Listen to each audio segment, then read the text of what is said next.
Hi guys, welcome back. So I'm going to pick Wales' best team now. I'm going to pick the subs as well. I know it says 15 in the title, but hey, you can do the whole lot. And I think it's a team that could win the World Cup. It's certainly going to be strong. It's certainly going to challenge. So let's get right into it. I've got the team up on the side. Now, first of all, following the announcement of the squad from Warren Gatland, I've had to change my loose head straight away because I would have picked Rob Evans as the starter. He's not there, so I can't pick him, but I would have picked him, just to let you know. So Nicky Smith, I think, is the next guy. I think it would take over that. So Nicky Smith starts at the loose head. Ken Owens 100% starts at hooker. And Thomas Francis is my guy to start at the tight head. On the subs bench, I would actually have Rhys Carry as the sub at loose head. It's a bit of a punt, but he's got so much potential. He's a bit raw, but he's exciting and he could definitely make an impact. So I'd put him on the bench. Elliot Dee is back up. Hooker, definitely. And Dylan Lewis, obviously, he's the only other tight head, so he would back up there. So that's my front row.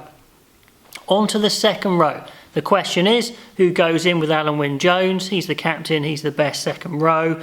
Now, Hill's included, but he's got a broken leg, and who knows how he's going to recover from that. But it's going to be either Jake Ball or Hill for me. Ideally, it would be Hill, then Ball with the impact off the bench, or Ball starting with Hill off the bench, depending on fitness and form, etc. I just think, Beard's a big guy, he's a good player, but he doesn't use his physicality as well as Ball does. Ball's just that little bit nasty in his carries, something that can be really, really useful. So a Hill-Ball combination there, either starting or on the bench. Okay, into the back row. I think this one's really, really clear for me. The class is Josh Navidi, Tipuric, Moriarty. Outstanding for me. And the guy I think who makes the bench is Aaron Wainwright. He's a real talent. He's very versatile, and also Navidi can move around 7 and 8. Moriarty can move to 6 if he needs to. So there's loads of speed, there's loads of carrying, there's loads of turnovers. There's a bit of everything in those three, and Wainwright on the bench. Okay, half-backs. Gareth Davis, Dan Biggar, I think are obvious number one choices to start the game. Gareth Davis especially, I think is a fantastic player. And then on the bench, Thomas Williams, I've mentioned before, I think is the best of the rest. And he adds pace, he's very quick, he's very nippy, so he'd be a good impact. 9, although I'd probably play Gareth Davis for as long as possible, actually. And then Rhys Patchell's obviously going to have to cover 10 as the only other 10, and I think he would be covering the centres as well. Because on the bench, I'd want to get Lee Halfpenny on the bench to cover the back three. I think he's a high-quality player, proven Test match winner.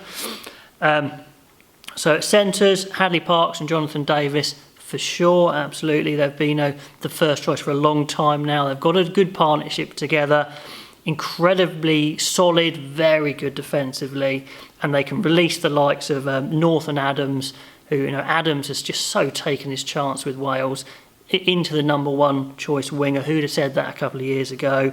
And the class, Liam Williams at 15, definitely I think that's the way to play him. Start him at 15, pulling the strings, taking the high balls, launching the counter-attacks. I like it a lot. So that's my starting 15 and the subs. I think it is good enough to win the World Cup. It's going to be unbelievably tough. There's lots of other teams that can win it. But how would your team differ to mine, if at all? Anyway, guys, until next time, I'll see you then.